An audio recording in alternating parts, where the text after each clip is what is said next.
하나님 말씀은 역대상 7장 1절에서 8장 40절까지입니다. 이사갈의 아들들은 돌라와 부아와 야숫과 시므론 네 사람이며, 돌라의 아들들은 우시와 르바야와 여리엘과 야메와 입삼과 스무엘이니 다 그의 아버지 돌라의 집 우두머리라. 대대로 용사이더니 다윗 때에 이르러는 그 수요가 22,600명이었더라.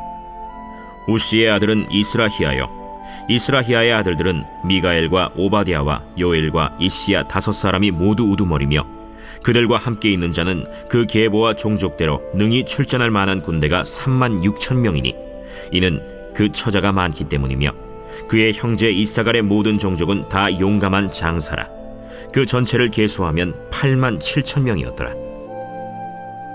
베냐민의 아들들은 벨라와 베겔과 여디아엘 세 사람이며, 벨라의 아들들은 에스본과 우시와 우시엘과 여리못과 일이 5사람이니 다 그 집의 우두머리요 큰 용사라.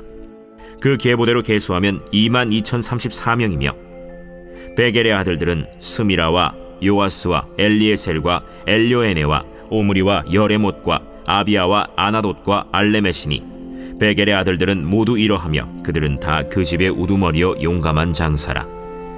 그 자손을 계보에 의해 계수하면 22,000명이며, 여디아엘의 아들은 빌한이요, 빌한의 아들들은 여우스와 베냐민과 에훗과 그나아나와 세단과 다시스와 아히사알이니 이 여디아엘의 아들들은 모두 그 집의 우두머리요 큰 용사라. 그들의 자손 중에 능히 출전할 만한 자가 17,200명이며, 일의 아들은 숫빔과 훗빔이요 아헬의 아들은 후심이더라. 납달리의 아들들은 야시엘과 구니와 예셀과 살루미니 이는 빌하의 손자더라. 므낫세의 아들들은 그의 아내가 낳아준 아스리엘과 그의 소실 아람 여인이 낳아준 길르앗의 아버지 마길이니, 마길은 훗빔과 숫빔의 누이 마가라 하는 이에게 장가들었더라. 므낫세의 둘째 아들의 이름은 슬로브핫이니 슬로브핫은 딸들만 낳았으며, 마길의 아내 마가는 아들을 낳아 그의 이름을 베레스라 하였으며, 그의 아우의 이름은 세레스이며, 세레스의 아들들은 울람과 라겜이요, 울람의 아들들은 브단이니 이는 다 길르앗의 자손이라. 길르앗은 마길의 아들이요 므낫세의 손자이며, 그의 누이 함몰레겟은 이스톳과 아비에셀과 말라를 낳았고, 스미다의 아들들은 아히안과 세겜과 리키와 아니암이더라.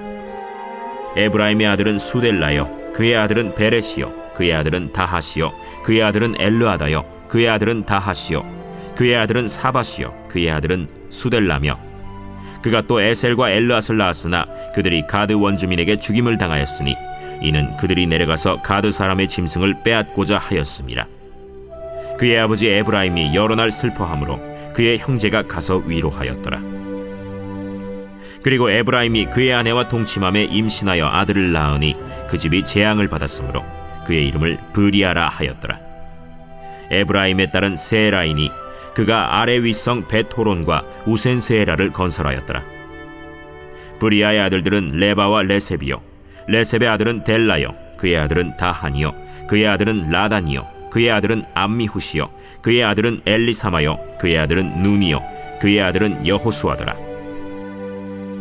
에브라임 자손의 토지와 거주지는 베델과 그 주변 마을이요, 동쪽으로는 나하란이요, 서쪽에는 게셀과 그 주변 마을이며, 또 세겜과 그 주변 마을이니 아사와 그 주변 마을까지이며, 또 므낫세 자손의 지기에 가까운 베스안과 그 주변 마을과 다안악과 그 주변 마을과 무깃도와 그 주변 마을과 돌과 그 주변 마을이라. 이스라엘의 아들 요셉의 자손이 이 여러 곳에 거하였더라. 아셀의 아들들은 임나와 이스와와 이스위와 브리아요, 그들의 매제는 세라이며, 브리아의 아들들은 헤벨과 말기엘이니 말기엘은 비르사이스의 아버지이며, 헤벨은 야블렛과 소멜과 호담과 그들의 매제 수아를 낳았으며, 야블렛의 아들들은 바삭과 빔할과 아스와시니 야블렛의 아들은 이러하며, 소멜의 아들들은 아히와 로가와 호바와 아람이요, 그의 아우 헬렘의 아들들은 소바와 임나와 셀레스와 아말이요, 소바의 아들들은 수아와 하르네벨과 수알과 베리와 이므라와 베셀과 톳과 사마와 실사와 이드란과 브에라요, 예델의 아들들은 여분네와 비스바와 아라요, 울라의 아들들은 아라와 한니엘과 리시아이니 이는 다 아셀의 자손으로 우두머리요 정선된 용감한 장사요. 방백의 우두머리라. 출전할 만한 자를 그들의 계보대로 계수하면 26,000명이었더라. 베냐민이 낳은 자는 맏아들 벨라와 둘째 아스벨과 셋째 아하라와 넷째 노하와 다섯째 라바이며, 벨라에게 아들들이 있으니 곧 아딸과 게라와 아비훗과 아비수아와 나만과 아호아와 게라와 스부반과 후람이라. 에훗의 아들들은 이러하니라. 그들은 게바 주민의 우두머리로서 사로잡혀 마나핫으로 갔으니 곧 나만과 아히야와 게라이며, 게라는 또 우사와 아히훗을 낳았으며, 사하라임은 두 아내 후심과 바라를 내보낸 후에 모압 땅에서 자녀를 낳았으니, 그의 아내 호데스에게서 낳은 자는 요밥과 시비아와 메사와 말감과 여우스와 사갸와 미르마이니, 이 아들들은 우두머리이며, 또 그의 아내 후심에게서 아비둑과 엘바알을 낳았으며, 엘바알의 아들들은 에벨과 미삼과 세메시니, 그는 오노와 롯과 그 주변 마을들을 세웠고, 또 브리아와 세마이니, 그들은 아얄론 주민의 우두머리가 되어 그들이 가드 주민을 쫓아냈더라. 아히오와 사삭과 여레못과 스바디아와 아랏과 에델과 미가엘과 이스바와 요한은 다 브리아의 아들들이요, 스바디아와 무슬람과 히스기와 헤벨과 이스므레와 이슬리아와 요밥은 다 엘바알의 아들들이요, 야김과 시그리와 삽디와 엘리에네와 실르데와 엘리엘과 아다야와 브라야와 시므랏은 다 시므이의 아들들이요, 이스반과 에벨과 엘리엘과 압돈과 시그리와 하난과 하나니아와 엘람과 안도디아와 이브드야와 브누엘은 다 사삭의 아들들이요, 삼스레와 스하랴와 아달랴와 야아레시아와 엘리야와 시그리는 다 여로함의 아들들이니, 그들은 다 가문의 우두머리이며 그들의 족보의 우두머리로서 예루살렘에 거주하였더라. 기브온의 조상 여이엘은 기브온에 거주하였으니 그 아내의 이름은 마가며, 장자는 압돈이요, 다음은 술과 기스와 바알과 나답과 그돌과 아히오와 세겔이며, 미글롯은 시므아를 낳았으며 그들은 친족들과 더불어 마주하고 예루살렘에 거주하였더라. 넬은 기스를 낳고 기스는 사울을 낳고, 사울은 요나단과 말기수아와 아비나답과 에스바알을 낳았으며, 요나단의 아들은 무립바알이라. 무립바알은 미가를 낳았고, 미가의 아들들은 비돈과 멜렉과 다레아와 아하스이며, 아하스는 여호아따를 낳고, 여호아따는 알레멧과 아스마웻과 시므리를 낳고, 시므리는 모사를 낳고, 모사는 비느하를 낳았으며, 비느하의 아들은 라바요, 그의 아들은 엘르아사요, 그의 아들은 아셀이며, 아셀에게 6 아들이 있어 그들의 이름은 이러하니 아스리감과 보그르와 이스마엘과 스아랴와 오바디아와 하나니라. 아셀의 모든 아들이 이러하며, 그의 아우 에색의 아들은 이러하니 그의 맏아들은 울람이요, 둘째는 여우스요, 셋째는 엘리벨렛이며, 울람의 아들은 다 용감한 장사요, 활을 잘 쏘는 자라.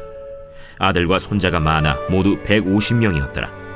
베냐민의 자손들은 이러하였더라. 아멘. 오늘은 역대상 7장과 8장 전체에 대한 말씀입니다. 여러분, 역대상 1장부터 계속해서 나오는 공통점이 있잖아요. 어떤 공통점이 있습니까? 수많은 사람들의 이름들.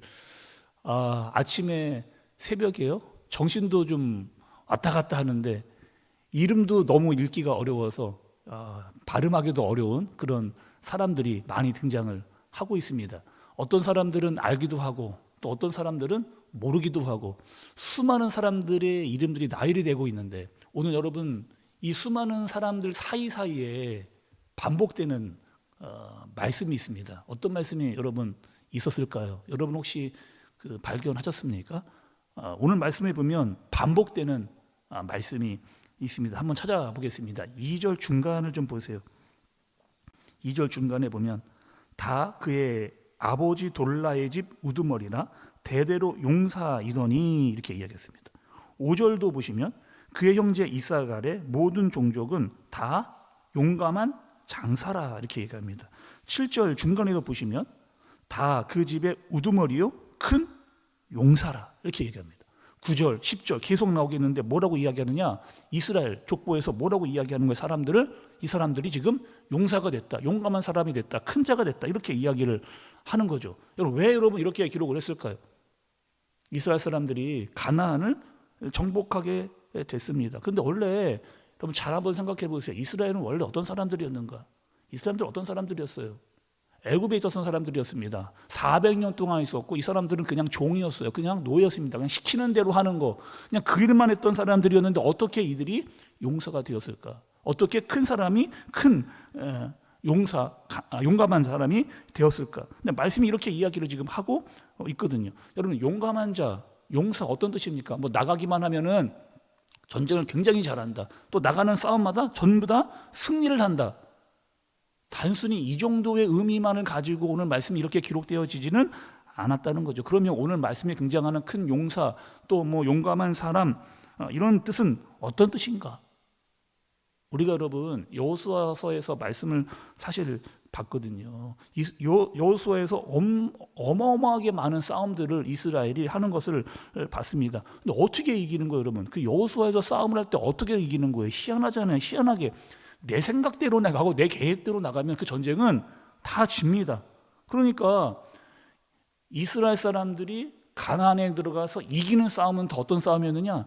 하나님의 말씀에 순종해서 하나님이 하라는 대로 그렇게 싸우면 전쟁을 다 이기게 되어지는 그런 싸움이었습니다. 그래서 여호수아에서 본 싸움은 이런 싸움이었잖아요. 내가 세냐? 네가 세냐? 우리가 더 사람이 많냐? 네가 더 사람이 많냐? 우리가 더 전쟁의 계획이 많냐? 니네가 저 작전이 좋냐? 이게 아니었고 정말 하나님의 말씀에 순종하느냐 불순종하느냐, 이럴 때 어떻게 된다는 거예요? 너희가 용사가 된다 라고 하는 것을 우리가 말씀을 통해서, 하나님의 말씀에 순종해서 그 전쟁에 나가서 싸워 이길 때 이기는 경험을 했던 너희들이 바로 용사가 되는 것이다. 이렇게 말씀해 주시는 거죠. 또 여러분, 우리가 읽지는 않았지만 역대상 8장은 누구에 대한 말씀이냐면 베냐민 지파에 대한 말씀입니다. 여러분, 베냐민 중에서 그래도 좀 유명한 사람이 한 사람 나오거든요. 오늘 그 족보 중에 또 한번 찾아보도록 하겠습니다. 여러분, 8장 33절 34절을 좀 볼게요. 8장 33절 34절 보시면서 이 사람은 내가 아는데 하는 사람들 좀 찾아보시기 바랍니다. 넬은 기스를 낳고 기스는 사울을 낳고 사울은 요나단과 말기수아와 아비나답과 에스바알을 낳았으며 요나단의 아들은 무립바알이라 무립바알은 미가를 낳았고, 이렇게 이야기합니다. 여러분, 누가 여기 아는 사람, 그래도 우리가 많이 이름을 들어본 사람이 등장을 하잖아요. 누구요? 사울입니다. 사울이 왜 여기 족보에 기록되었을까?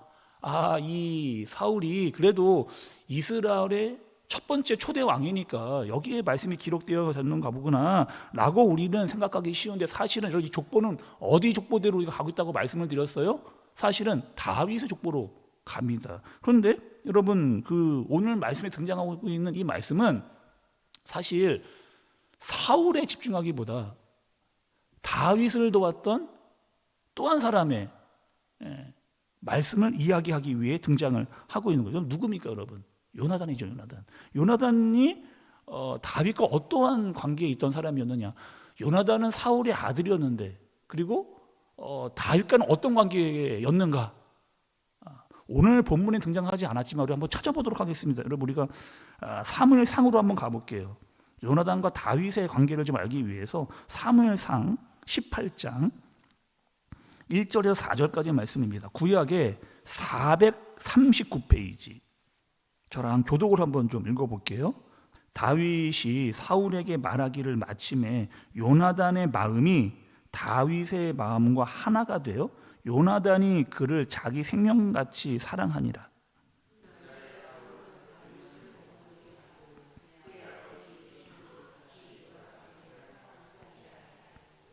요나단은 다윗을 자기 생명같이 사랑하여 더불어 언약을 맺었으며,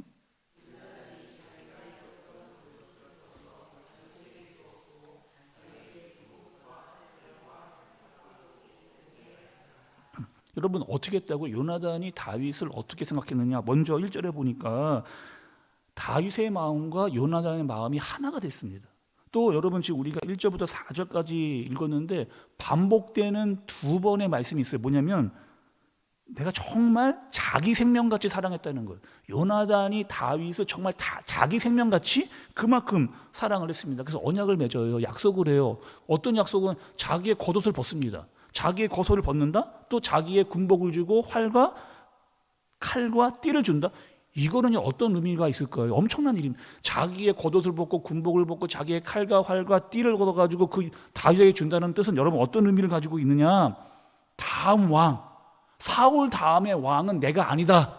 너가 왕이 될 거야. 너가 다음의 왕이다 라고 하는 사실을 보여주는 그런 행동인 거죠.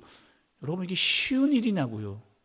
이게 쉬운 일, 이게 요나단 입장에서 이게 쉬운 일이냐는 거예요. 나는 그냥 가만히 있으면 왕권이 나한테 오는 거예요. 내 아버지가 사울입니다. 아버지가 뭐 어떻게 된 다음에 내가 바로 왕을 이어받는 사람이 바로 요나단인 거예요. 자칫 지금 왕위를 다윗에게 넘긴다는 것은 까딱하다가 우리 집이 완전히 진짜 다윗에게 망할 수도 있는 겁니다. 뿐만 아니라 아버지를 거역하는 일이잖아요. 아버지가 지금 다윗을 싫어하는데 내가 너에게 왕이 되겠다라고 하는 것은 이거는 아버지를 완전히 거역하는 그런 일입니다. 그리고 아버지에게 죽임을 당할 수도 있고 내 동생들도 있었거든요. 요나단에게 아니 다윗에게 다 죽임을 당할 수도 있는 그런 상황인 거예요. 근데 여러분 우리가 말씀을 보면서 사울과 요나단 그리고 그 형제들이 어떻게 되었느냐, 사실 다윗에게 죽지 않습니다. 어떻게 죽어요 여러분? 블레셋에게, 거기에 전쟁에 나갔다가 거기서 다 죽게 되어지는. 누구만 남느냐면은 34절에 보니까 무립바알. 그럼 무립바알 누구예요? 우리가 잘 알고 있는 무비보셋. 무비보셋을 무립바알이라고 이야기를 지금 한 겁니다. 나중에 여러분 사울과 요나단과 그의 형제들이 다 죽은 다음에 다윗이 그 요나단의 아들 무립보셋을 찾는 것을 볼 수가 있습니다. 찾아서 그러면 어떻게 했어요? 아니 처단할 수도 있잖아요. 아니 후환이 두려워서 그 무립보셋을 처리할 수 있잖아요. 아니 아싸리 그 사울의 일가를 그냥 씨를 말려버리자 해서 그냥 죽여버릴 수도 있는데 다윗은 어떻게 했느냐는 거죠. 정말 최선을 다합니다. 무비보셋에게 정말 최선을 다해요. 나와 같이 식사하자. 아니 왕이랑 같이 밥을 먹는다는 것은 그 당시에 엄청난 특권을 주는 그런 일이거든요. 나와 함께 식사를 하자. 무비보셋에게 그렇게 해준 거예요. 또 사울이 가지고 있었던 그 여러 가지 뭐 재산들 그리고 밭, 땅 이런 것들을 다시 다 돌려줍니다. 그리고 안정적인 생활을 할 수 있도록 거기다가 종과 하인까지 붙여주는 그런 일을 다윗이 하게 되는 거죠. 무비보셋이 다윗에게 이렇게 이야기합니다. 왕이요, 죽은 개와 같은 나를, 아니 왕이요 정말 죽은 개와 같은 나를 어떻게 이렇게까지 나를 돌보시나이까, 이런 은혜를 무비보셋이 받게 되는. 여러분 지금 이 다윗의 모습이 어떤 모습이에요? 진짜 왕의 모습 아닙니까? 진짜 용사의 모습 아니냐는 거예요. 진짜 왕으로서 가져야 될 그런 모습 아니냐는 거죠. 오늘 말씀은 여러분 어떻게 시작이 됐어요? 용사로부터 시작이 됐습니다. 오늘 말씀은요, 용사, 강한 용사, 큰 용사, 어떻게 이렇게 용사가 될 수가 있냐는 거죠. 자 여러분, 용사는 그냥 되는 게 아니에요. 용사는요 반드시 자기가 충성해야 될 대상이 있습니다. 그냥 막 싸움만 잘한다고 용사가 되는 게 아니에요. 용사는요 반드시 내가 충성할 수 있는 대상이 있어야 그게 용사인 거예요. 그리고 그 대상을 정말 내가 사랑해야 됩니다. 그래야, 사랑해야 목숨 걸고 나가서 내가 싸울 수 있기 때문에 정말 나에게 해주는 말을 듣고 그 말에 순종해서 나가서 싸워서 이겨내는 그것이 바로 큰 용사인 거죠. 예수님도 이런 말씀을 하셨습니다. 예수님이 살아계실 때, 이 땅에 계실 때 이런 말씀을 하셨어요. 요한복음 14장 21절, 요한복음 14장 21절에 제가 읽어드릴게요. 예수님이 이런 얘기를 하셨어요. 나의 계명을 지키는 자라야 나를 사랑하는 자니, 나를 사랑하는 자는 내 아버지께 사랑을 받을 것이요 나도 그를 사랑하여 그에게 나를 나타내리라. 다시요. 나의 계명을 지키는 자라야 나를 사랑하는 자니, 나를 사랑하는 자는 내 아버지께 사랑을 받을 것이요 나도 그를 사랑하여 그에게 나를 나타내리라. 나의 계명을 지키는 자, 끝까지 내 계명을 지키는 자가 나를 사랑하는 자다. 내 말을 듣고 내 말을 끝까지 지켜 행하는 자, 그 자가 정말 나를 사랑하는 자라는 자. 여러분, 우리에게 왕이 있잖아요. 우리에게 여러분 왕이 있잖아요. 내가 정말 사랑하는 왕이 나에게 있잖아요. 내가 충성해야 되는 왕, 그분이 나에게 이야기하시면 그 말씀을 끝까지 듣고 지켜나가서 싸워서 이길 수 있는 그 능력과 힘을 주는 왕. 그래서 우리는 그분을 하나님으로 높이고 섬기는, 우리는 그런 사람들이잖아요. 여러분, 그분을 정말 사랑하십니까? 정말 여러분 그 하나님을 사랑하십니까? 정말 사랑하냐고요? 정말 사랑해서 그분이 말씀하시면 그 말씀을 내가 정말 순종하면 여러분, 우리는 어떻게 되는 줄 아세요? 점점점 강해집니다. 그분의 말씀을 듣고 그분을 정말 사랑해서 그 말씀대로 살면 우리는 점점점 강해지는 하나님의 군사가 되어지는 거죠. 믿음의 군사는 그냥 만들어지는 거 아니에요. 여러분, 믿음의 군사는 그냥 만들어지는 거 아닙니다. 그냥 열심히 해야지, 열심히 싸워야지, 이게 용감한 군사가 아니에요. 내가 딱 따르고 믿을 수 있는 대상이 있는 그런 용사, 정말 하나님을 왕으로 모시고 그분이 말씀하시면 순종하는 용사, 정말 그분을 사랑해서 그 말씀대로 살아가고 복종하고 순종하는 그 용사가 진짜 큰 용사인 거죠. 그런 용사가 되는, 예수님의 좋은 군사가 되는 저와 여러분들 되어지시길 예수님의 이름으로 축복합니다. 기도하겠습니다. 하나님 아버지, 오늘 말씀을 통해서 믿음의 용사를 보게 됩니다. 우리의 믿음이 스스로 강해질 수 없습니다. 하나님을 더 많이 사랑하게 하여 주옵소서. 사랑하는 분의 음성을 듣고 더 순종하면서 더 믿음이 강해지는 용감한 군사로, 예수님의 좋은 군사로 이 땅을 살아가게 하여 주옵소서. 예수님의 이름으로 기도드리옵나이다. 아멘.